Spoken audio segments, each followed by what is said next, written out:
We are now just 11 days away from Election Day in Jacksonville, with early voting happening all this week. And we want to be making sure that you're informed about the candidates running and the issues. That's right. And tonight we continue our one-on-one interviews with each of the candidates. And I had a chance to sit down with Al Ferraro to talk about why he's running and his top priority.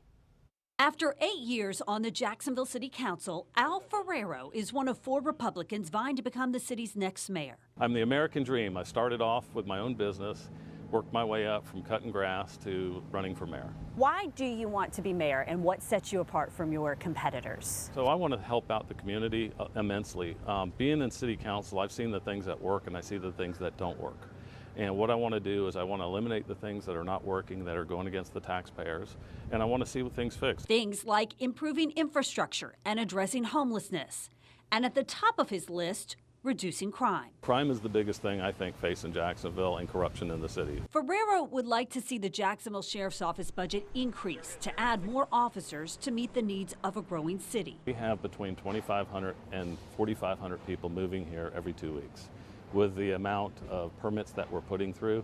So we're growing substantially, and if we don't grow the police department, again, we're already stretched right now. We need to put probably 200 to 250 more police officers minimum on the street. When it comes to who pays for multi-million-dollar renovations at TIAA Bank Field, Ferraro says he would only support a deal that works for the citizens of Jacksonville. I'm the only person running for mayor who said no to Lot J when that came forward.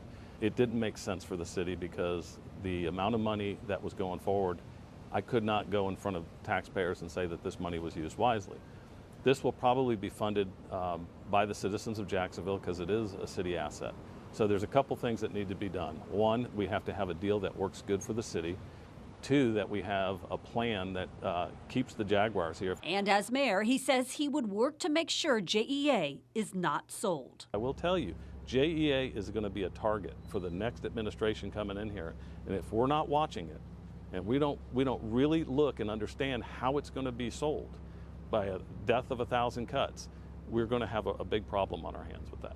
JEA is such a big asset to our whole community that I will make sure it does not get sold.